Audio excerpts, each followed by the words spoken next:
Hello दोस्तों, नमस्कार। आज है 29 दिसंबर। तो आज के एक नए करंट अफेयर में आप सभी का स्वागत है। तो चलिए आप लोग जुड़ जाइए हमारे जीएस विद प्रेम के यूट्यूब चैनल से। और यहाँ पर सभी प्रतियोगी परीक्षाओं के लिए करंट अफेयर की क्लास तथा स्ट्रेटेजी की क्लास करवाई जा रही है। जीएस का क्लास भी हम लोग जल्दी स्टार्ट करने वाले हैं। बाकी करंट अफेयर की क्लास आप लोगों के सामने चल ही रही है, जिसमें सभी प्रकार के क्वेश्चन करंट अफेयर से संबंधित तथा स्टैटिक जीके को भी यहाँ पर शामिल किया जाता है। और आप लोग हमारे इस चैनल को सब्सक्राइब करें और ज़्यादा से ज़्यादा लोगों को जोड़ें। तो चलिए देर न करते हुए शुरुआत करते हैं आज के पहले सवाल से। तो आज का पहला सवाल है कि ग्लोबल फूड सिटी रैंकिंग 2025-26 में कौन सा शहर पहले स्थान पर रहा है। तो आइए इसके ऑप्शन देख लेते हैं। ऑप्शन नंबर ए रूस, option number B Bharat, option number C Italy, option number D France. तो इसका राइट आंसर होगा ऑप्शन नंबर सी इटली। जी हाँ, ग्लोबल फूड सिटी रैंकिंग 2025-26 में खाद्य शहरों की सूची में इटली का जो शहर है पहले स्थान पर है। आइए इसकी व्याख्या हम लोग देखेंगे अगले स्लाइड पे, जानेंगे इसके बारे में। भोजन आज वैश्विक यात्रा के सबसे बड़े प्रेरकों में से एक है। जी हाँ, भोजन जो होता है आप लोग जानते हैं कि जब कोई आदमी कहीं जाता है तो पहले से ही सोच लेता है कि उसे क्या खाना है, कहाँ खाना है और वहाँ पे क्या कौन सी चीज़ प्रसिद्ध है, उसको खाने के लिए वो लालायित रहता है। तो यहाँ पर भोजन आज वैश्विक यात्रा के सबसे बड़े प्रेरकों में से एक है। हाल ही में जारी ग्लोबल फूड सिटी रैंकिंग में यूरोपीय शहरों का दबदबा रहा है, जिसमें अकेले इटली ने शीर्ष 10 में से 6 स्थान हासिल किए। जी हाँ, इटली का दबदबा रहा है। इसने शीर्ष 10 स्थानों में से 6 स्थान इटली के ही थे, जिसमें पहला स्थान नेपल्स, जी हाँ, जिसे पिज्ज़ा मार्गरीटा कहा जाता है, ये नेपल्स के लिए प्रसिद्ध है। वही मुंबई की वैश्विक रैंकिंग 5वां स्थान रही है। जी हाँ, मुंबई का वैश्विक रैंकिंग में 5वां स्थान रही है, जो भारतीय स्ट्रीट फूड की ताकत को दर्शाता है। मुंबई दुनिया के 5वें सर्वश्रेष्ठ भोजन शहर के रूप में नामित हुआ है और शहर की खान पान संस्कृति किफ़ायती, विविध और रोज़मर्रा की ज़िंदगी से भी जुड़ा हुआ है।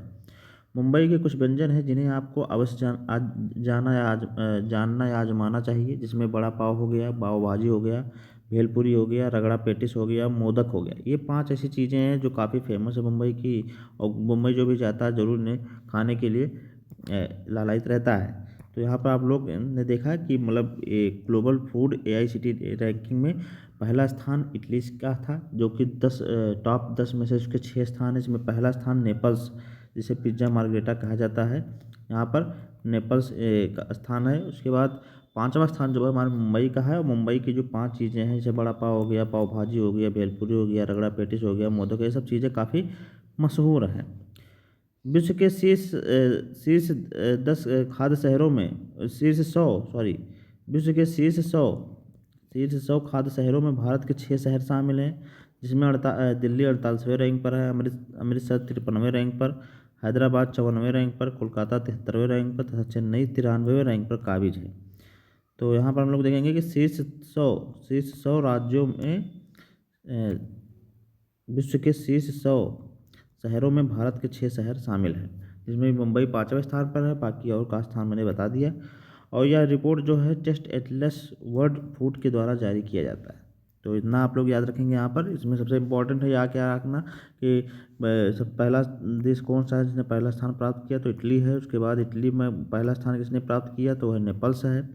भारत का कौन सा शहर ने स्थान प्राप्त किया, तो मुंबई है, जो कि 5वें स्थान पर रहा है।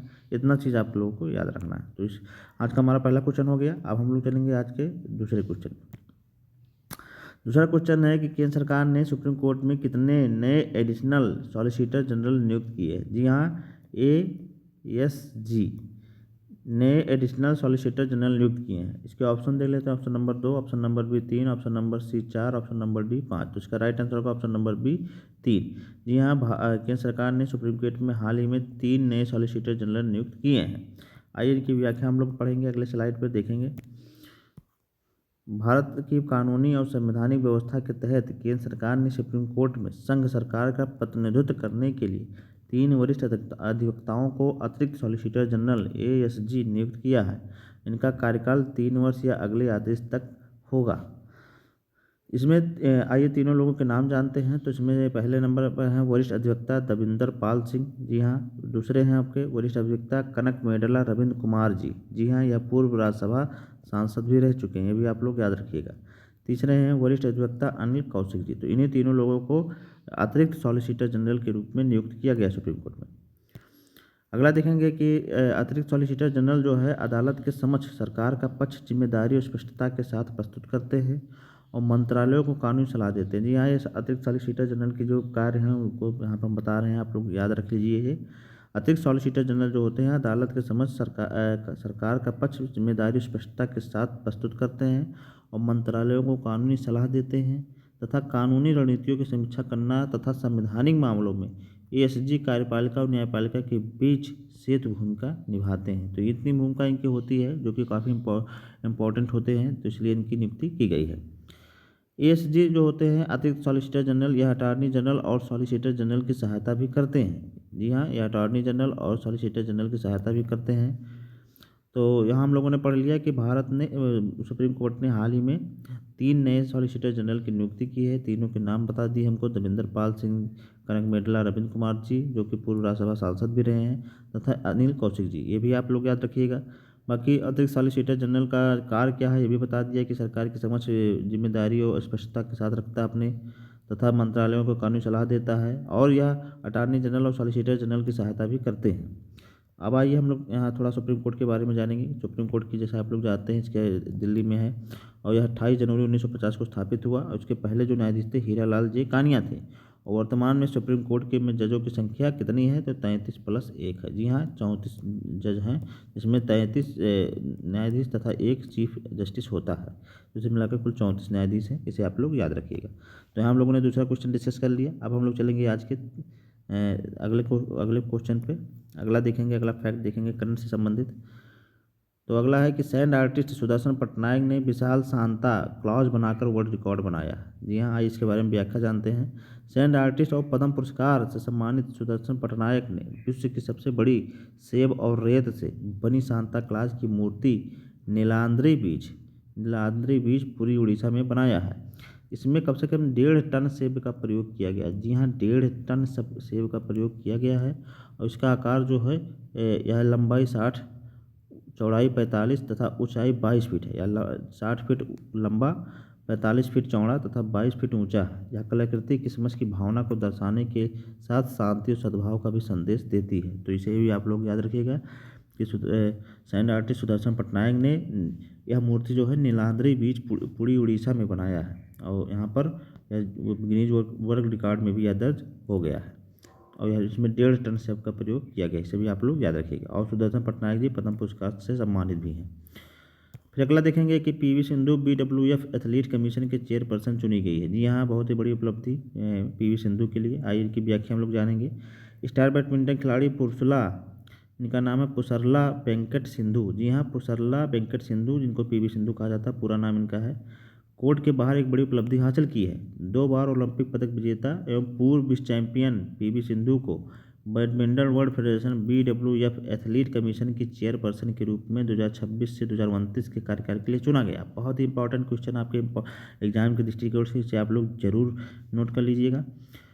तो यहाँ पर पीवी सिंधु जी को BWF का 2026 से 29 के लिए कार्यकाल के लिए चेयरपर्सन बनाया गया है और वह 2017 से कमीशन जुड़ी थी और पिछली अध्यक्ष जो थी ग्रेसिया बोली थी। जी हाँ, ग्रेसिया बोली पिछली अध्यक्ष थी।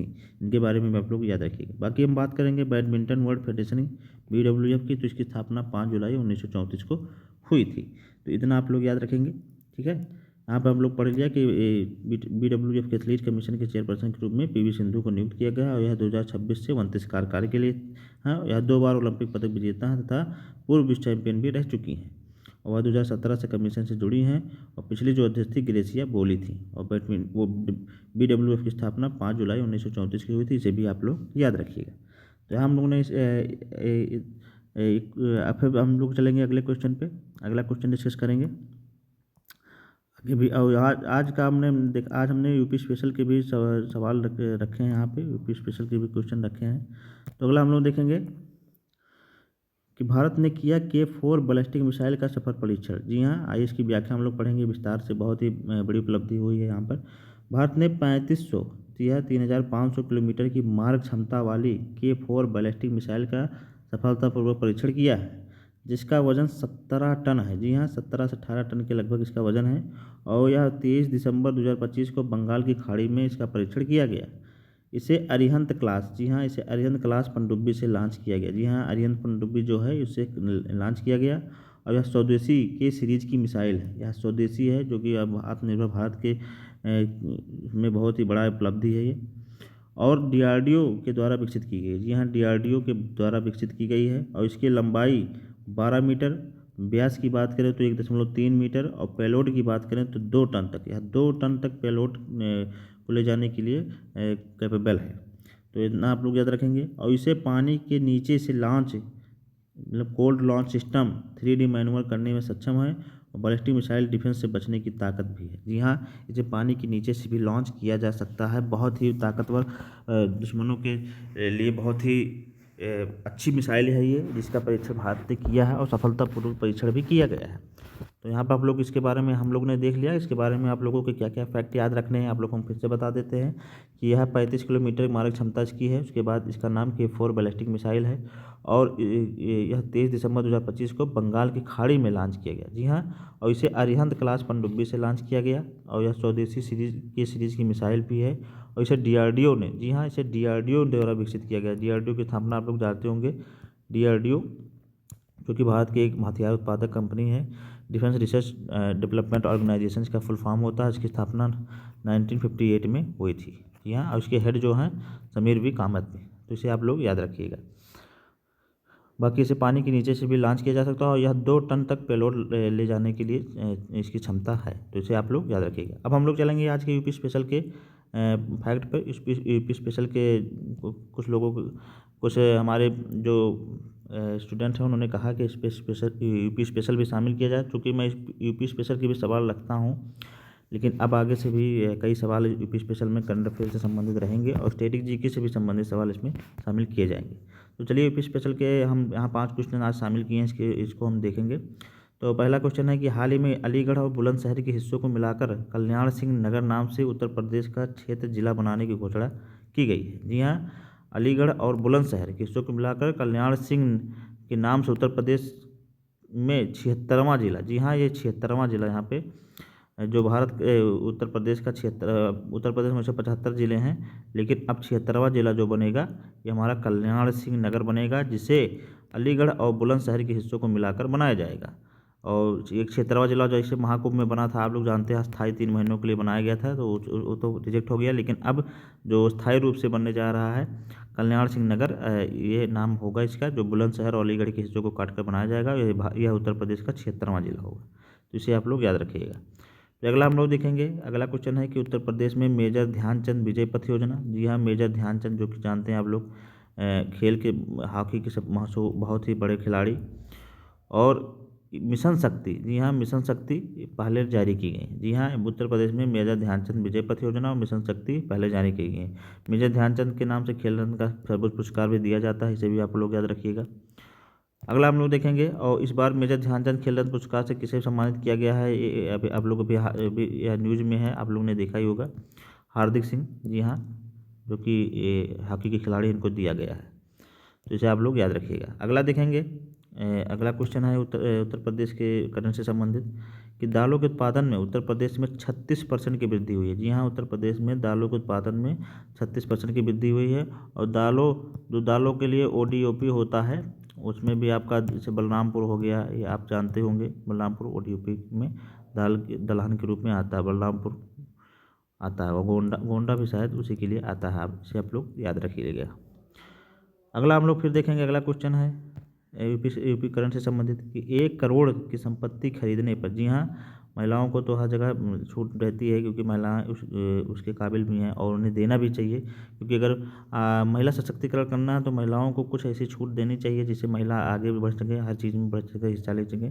उसी के मद्देनजर देखते हुए यहाँ पर यूपी सरकार ने 1 करोड़ तक की संपत्ति खरीदने पर महिलाओं को 1%, जी हाँ, 1% स्टाम्प शुल्क में छूट की सीमा बढ़ाई गई है। जी हाँ, 1% उनको और छूट दिया जाएगा। अगर 1 करोड़ की संपत्ति वो खरीदते हैं तो उनको 1% की छूट और दी जाएगी। इससे क्या होगा कि लोग ज़्यादा से ज़्यादा महिलाओं के नाम से अपनी प्रॉपर्टी या ज़मीन को खरीदेंगे और इससे महिला सशक्तिकरण के लिए बहुत ही अहम साबित होगा। तो इसे आप लोग याद रखिएगा। अब हम लोग अगला क्वेश्चन देखेंगे।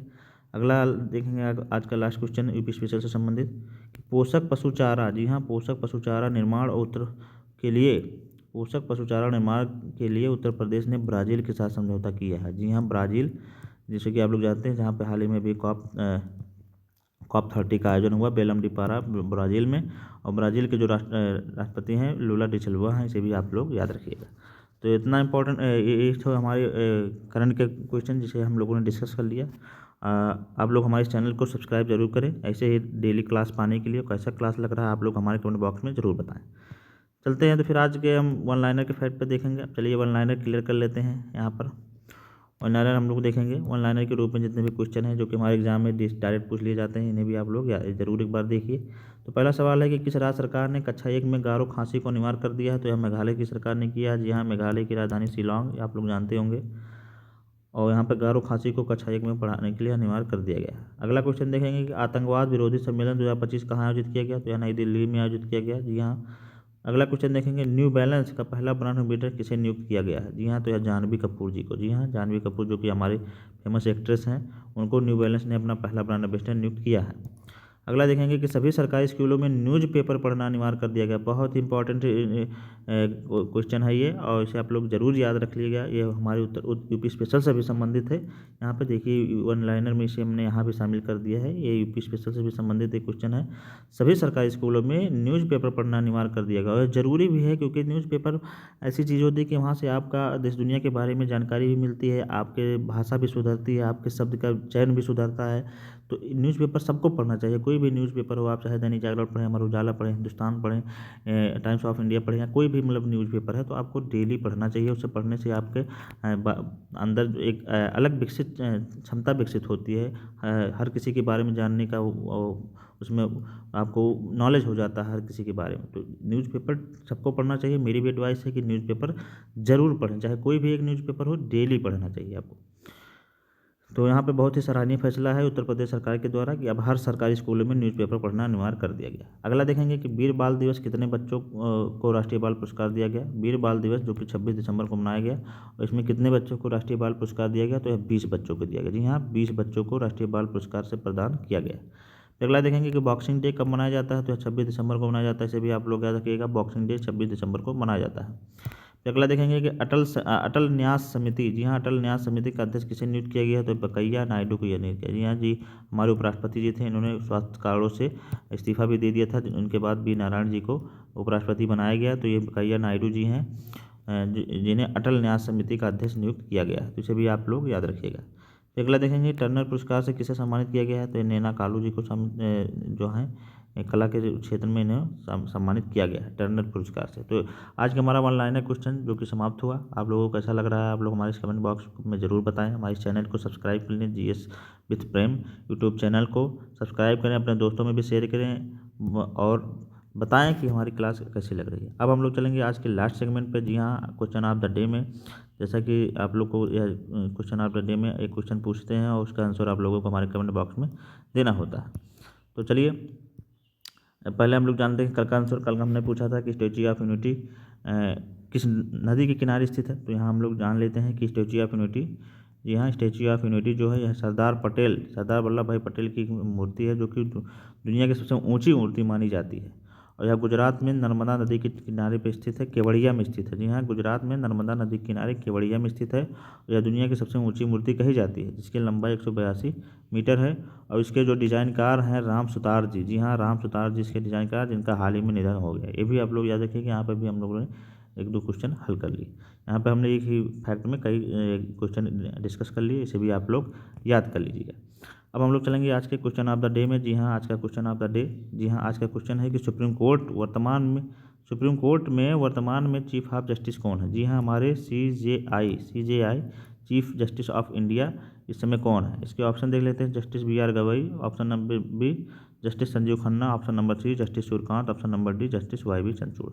तो आप लोग इसके बारे में ज़रूर बताइए कि सुप्रीम कोर्ट में वर्तमान में चीफ ऑफ जस्टिस कौन है, और इसके बारे में आप लोग हमारे कमेंट बॉक्स में ज़रूर बताइए। तो आज की क्लास आप लोगों को कैसी लगी, आप लोग हमारे कमेंट बॉक्स में ज़रूर बताएं, तथा अपनी राय भी ज़रूर लिखा करें, जिससे हमें थोड़ा साहस मिलेगा और हम थोड़ा मोटिवेट होंगे। तो आप लोग जब लिखते हैं तो मुझे अच्छा लगता है। तो आप लोग हमारे कमेंट बॉक्स में ज़रूर लिखा करिए, और हमारे कमेंट बॉक्स हमारे इस चैनल को सब्सक्राइब कर लीजिए, तथा ज़्यादा से ज़्यादा लोगों तक शेयर कीजिए। जल्दी हम लोग जीएस की क्लास भी आप लोगों के बीच में लेकर आ रहे हैं, जो कि हमारे लेखपाल भर्ती, होमगार्ड की भर्ती, जितने भी यूपी ट्रिपल एससी तथा यूपी पीएससी सभी के लिए इम्पोर्टेंट होंगे, और वहाँ पे कम पढ़ाया जाएगा और इम्पॉर्टेंट चीज़ पढ़ाई जाएगी। तो इसे आप लोग हमारे चैनल को सब्सक्राइब कर लीजिए और अपना प्यार दुलार देते रहिए। चलिए फिर हम लोग मिलेंगे नई वीडियो में, नए कंटेंट, नए सेगमेंट के साथ। तब तक के लिए नमस्कार, जय हिंद।